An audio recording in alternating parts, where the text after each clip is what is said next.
A new wave of nationalism sweeping across Europe after far-right parties dominated recent European Parliament elections.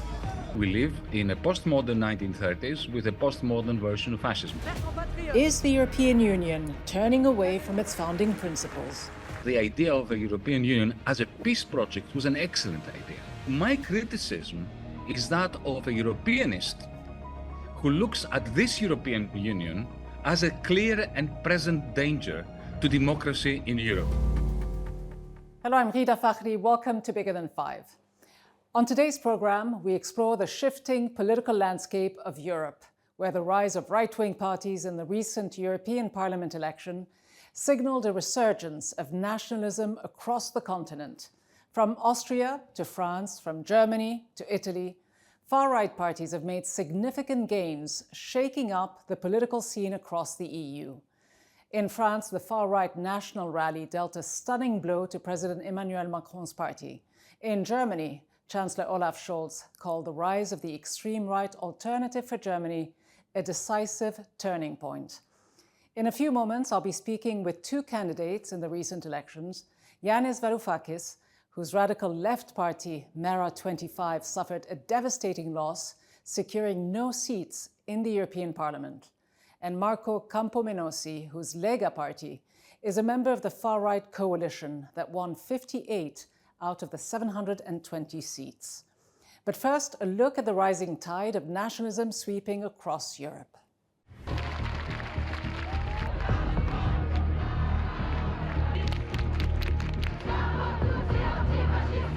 This is a historic catastrophe for our country. I think that the public opinion are very tired of Macron power. We are facing a great danger, which is the far left.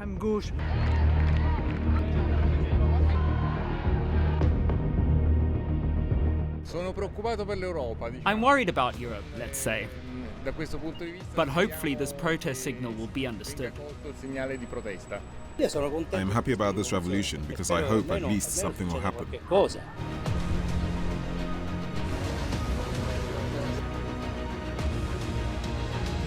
The centre is holding. There are problems such as high prices and illegal migration. I'm a very happy politician. I'm the leader of a party that is the greatest winner today. They saw us coming, but could not stop us.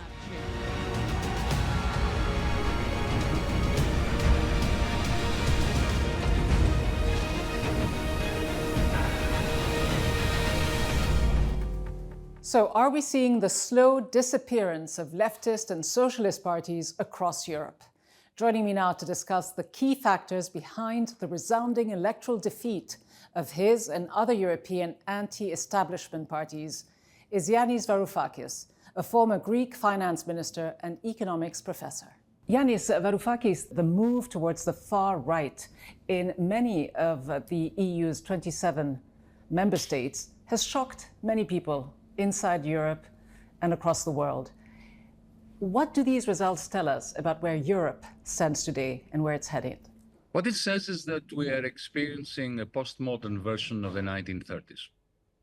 For exactly the same reason. If you think about 2008, the great financial collapse beginning in Wall Street and then toppling the French and the German banks, this was our generation's 1929. In exactly the same that Wall Street collapsed, 1929, 2008. That was followed by a policy of harsh austerity upon the majority of people with state intervention in favor of an oligarchy, a very, very small proportion of the population, primarily the financial sector. That created a combination of a lot of money in the financial system produced by the European Central Bank, Bank of England, and so on. So lots of money in the banks, but not enough money in the people's pockets. But so does it mean that the rise of some of these parties on the right and the far right, is it a reflection of the failures of leftist socialist parties, or is there something else at play? Yes. The left failed to put forward a coherent, rational plan for reversing austerity for the many and socialism for the very few. And the result was that all this discontent, anger, the sense that most people have in Europe that their children are going to have a worse life than they have. Yeah? If you take the anger that generates, and you have the complete fragmentation of politics, all you need to throw into this mix is a right-wing racist, xenophobic populist standing on a soapbox and saying, give me all the power and I will make you great again. I will look after you. I will turn against the Muslim, the Jew, the Greek, doesn't matter, the other, someone that becomes the figure of hatred and somebody who magnetizes all this discontent. But are we seeing a repeat, though, of the 1930s? Would you go as far as to suggest that we are drifting towards fascism? Because you did make similar statements recently saying hate is the fuel of fascism. So if you blend discontent and you throw in the hatred that is reinforced by the algorithms, that's fascism. Indeed, this is precisely the point I'm making, that we live in a postmodern 1930s with a postmodern version of fascism. Look, history rhymes, it creates versions of its past, it never repeats itself identically, but now we have a version of fascism for the first time.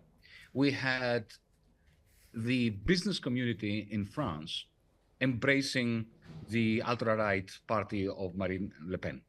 For the first time. That was a big difference between the 1930s and today. In the 1930s, industrialists, especially in Germany, effectively embraced Hitler. They embraced Mussolini in Italy. That had not happened yet. We see this in Germany, slowly and steadily behind the scenes. Industrial capital is embracing, and financial capital, bankers are embracing the extreme right within the Christian Democrats, within the Alternative for Deutschland. But isn't this part of what politics is all about? Trying to find compromises and workable, practical solutions? Because what is the alternative? How about humanism? How about a rational approach to the problems? Because you see, the problem with fascism is that they're not interested in compromise. They want to lull us into a false sense of normality, that they have become normalized, before they weaponize the security systems and weaponize certain militias that they are already working. Look at what's happening in the suburbs of Paris. Already, right-wing, anti-Muslim, anti-migrant militias are working with the police in order to create a climate of fear.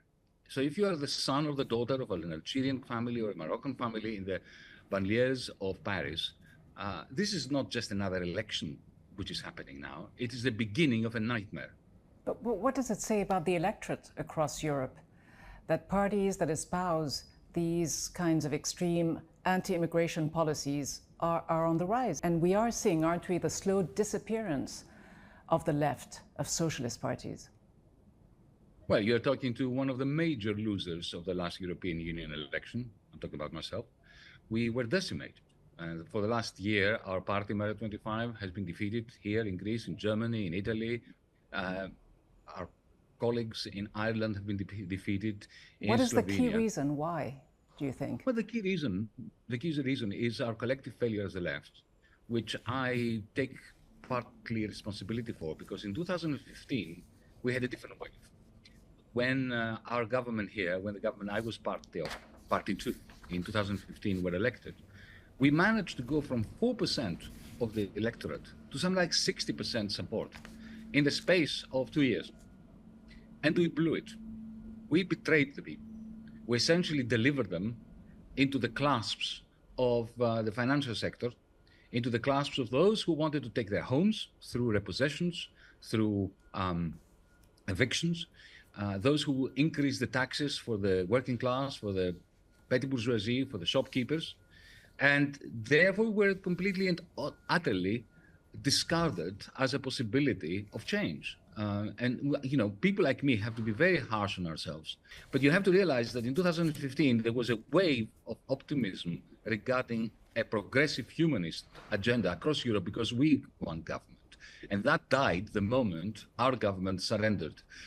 This is exactly what happened in the 1930s. And you say the governments have surrendered to whom? External pressures? You've said the European Union has become subservient to US interests. Is that what you mean by surrendered? Not exactly. What you're saying is what happened eventually. But our government surrendered not some kind of ethereal, abstract force. No, surrendered very, very, very, very specifically to the International Monetary Fund. We have the institutions of the European Union, but essentially, when it comes to geopolitics, when it comes to investment, when it comes to politics, when it comes to ethics, we are our master's voice. And our master is Washington, D.C. Look at the preposterous behavior of Ursula von der Leyen, the president of the European Commission, who dared, without any authority, any legitimacy, any approval by the European Parliament, not even by her own commission, to stand in front of the IDF's tanks in Israel a few hours before the IDF stormed into Gaza to kill tens of thousands of children.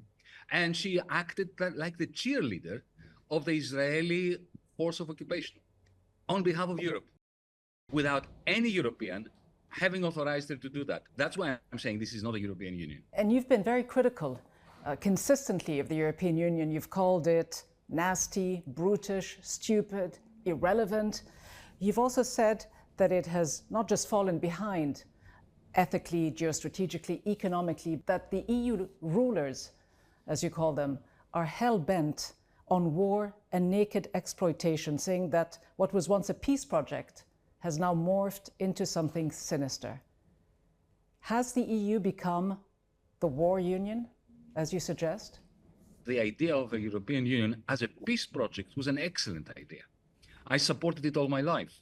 So my criticism is that of a Europeanist who looks at this European Union as a clear and present danger to democracy in Europe, to the future of Europe. And you're right, we have become a war union. Let me ask you this about the militaristic policy that you say is taking over the European Union. Do you believe that it is the result of the shifting dynamics from within, capitalism and what you have suggested, the military-industrial complex and its investment in the arms industry, or is it the pressures from outside, the United States dictating to many of the Western countries its policies when it comes to Ukraine and other conflicts? Well, all that is important, but I think the root cause is different. It's got to do with a terrible construction of the common currency called the euro. The moment we created the euro, we created centrifugal forces within Europe. You saw that in 2010, how Greece became bankrupt, then Ireland, then Portugal, then Spain, then Italy. You saw the harsh austerity that was in. These are centrifugal forces that are a result of the bad construction of the euro. Given this reality and the current structures of the global financial, military, political structures, is there an alternative? Not in the foreseeable future, but look, let me answer your question in the affirmative. There is always an alternative. It is the greatest fallacy to think that there is no alternative. You have accused NATO of having, quote, a mafia-driven strategy of turbocharging people's insecurities to sell them protection. But given what most European governments feel about the Russian threat, could you foresee the end of NATO, or is NATO essential to maintaining a certain sense of geopolitical stability in Europe? The greatest enemy of stability and peace in Europe is NATO on the one hand and Putin on the other. They are symbiotic with one another. NATO has produced, well, particularly not so much NATO, but the United States have produced Putin. Let's remember that after 1991, under Yeltsin, it was the United States government that intentionally pulverized the economy of Russia. They pulverized it. They went in there, all guns blazing, and destroyed the Russian economy and created huge amounts of poverty in Russia, thus creating the discontent, the anger, which allowed somebody like Putin to take over and become Putin. At the same time, through NATO expansion, they have been creating a very solid narrative in Russia, not just within the Putin regime, but every Russian, progressives and so on. They understand that having nuclear weapons, American-made nuclear weapons, right on their border is really not the best recipe for peace in our region. Now, the fact that, of course, NATO provoked Putin into doing what he did in Georgia, doing what he did in Ukraine. It's not a justification for Putin. I have always chastised Putin as a war criminal. Do you believe that the West is intent on prolonging this war against its own interests? Absolutely, but what is the West? The West is not the people of the West. The West is led by politicians who are directly in the pockets of the arms dealers, the fossil fuel industry, and various interests that are prepared to cut deals with the American military industrial complex, which absolutely needs a war in Ukraine, a war in Gaza, and I'm afraid that they are in the process of engineering another one in the Pacific over Taiwan. How do you see the extent of the hypocrisy when it comes to Ukraine and Gaza? When Putin switches off the electricity in Mariupol, when he bombs hospitals, he's a war criminal for the West. When Israel does that to a much, much greater extent, then this is self-defense. This is the definition of toxic hypocrisy and indeed an idiotic process by which the West undermines its own claims to be interested in human rights and impartiality. But allow me to say that this is no time for politicking, for me making grand pronouncements. I can't sleep at night when there are kids that are injured without parents, searching in the rubble for something to eat, trying to bury their brothers and sisters. When we have this as a policy of the West, this is not an accident. This is not a situation that somehow went out of control. This is a policy by Israel. Israeli ministers and generals come out and say, our objective is the total annihilation of Gaza. They say it. It's not for me to accuse them of that. They admit it. But how do you explain the silence? Germany, the United States sent them 20,000-pound bombs to continue this massacre, this genocide. Why should Palestine and what happens in Gaza matter so much? One of my favorite German philosophers, Georg Hegel, once said that no people can be free if another people are in chains. This is a German philosopher, one of the foundational philosophers of the German humanist tradition. And I think he was right. We cannot be free until Palestine is free, until everyone is free.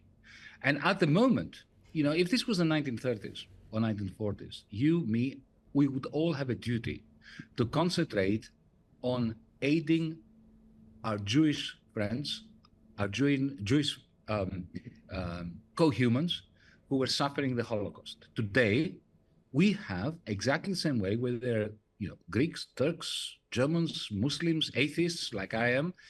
We have to stick together in order to effectively expunge our own guilt at what's happening in Gaza, in East Jerusalem, and in the West Bank. And let's not forget that a people, whether these are the German people or the French people, who are essentially made to feel that it is normal for the state to participate in a genocide, to assist a genocide, they're digging their own grave. Because our own regimes, if we start feeling that, it's okay, this is what happens, the next step is, the fascists breaking down our door, the security system, arresting us. Our own democracy is predicated on not accepting as normal a genocide of the sort which is unfolding as we speak in Gaza, in East Jerusalem, in the West Bank. All right. Yanis Varoufakis, thank you so much for joining me. Thank you. So is the left itself to blame for its electoral demise, or are there other significant factors that led to the resurgence of the far right? The Italian Lega party, founded by former Deputy Prime Minister Matteo Salvini, is part of the Identity and Democracy Coalition, which includes France's National Rally, led by Marine Le Pen. Joining me now is the head of the Italian Lega delegation and member of the European Parliament, Marco Campomenosi. Marco Campomenosi, why do you think that parties like yours from the far right did so well in the recent European Parliament elections, and what does it tell us about the future of European politics? Well, we could open a discussion of even over the definition of far right, because the story of my political party, Lega, is not a story of being a far-right party. But finally, we have been moved in a so-called far-right position at European level because many of the citizens were not so happy regarding how the European Commission has acted in the last 10 years at least, because it was not only Mrs. von der Leyen, but also Mr. Juncker, in our opinion, that did not act in a good way. So I think that was a pragmatic solutions for many citizens which are fighting against the deindustrialization of the continent, which is creating social problems as well. But did you tackle these social problems? Did you present pragmatic answers to society's problems, or did you stoke people's fears when it comes to immigration? But what has happened, for example, in my country, in Italy, when Matteo Salvini was Minister of Interiors, he asked to Brussels solutions regarding what to do with persons which wanted to reach Europe, passing through the Channel of Sicily. But Brussels has never answered, has never proposed solutions. What solution are you presenting, though? You say that immigration into the continent is leading to the, quote, Islamization of Europe. But isn't this as baseless as it is dangerous? The big majority of persons who wanted to enter Europe were not terrorists, were not extremists, but all the terrorists came through an immigration issue. You're employing very xenophobic language here. You're equating Muslims with terrorists. That's what you're insinuating. No. We have had many terrorist attacks in the last 2 decades, and they were not coming from citizens which were grown up in Europe. Most of them were linked with immigration issues, but the most of the Muslims who entered Europe wanted to be integrated, of course. I did not say the opposite. But how helpful is the language of your party? You mentioned Matteo Salvini, who, shortly before he became Minister of the Interior in 2018, called for the, quote, mass cleansing of immigrants. Would you accept that this is extremist language that could lead to violence and has led in the past to violence against immigrants? In fact, one of Lega's candidates in 2018 shot 6 sub-Saharan African immigrants. This person was a candidate at local level. I know very well this criminal event, but the reality is that my party, Lega, is a party made up of majors, president of regions, ministers, which are taking the responsibility of making choices that govern as a ruling party. So having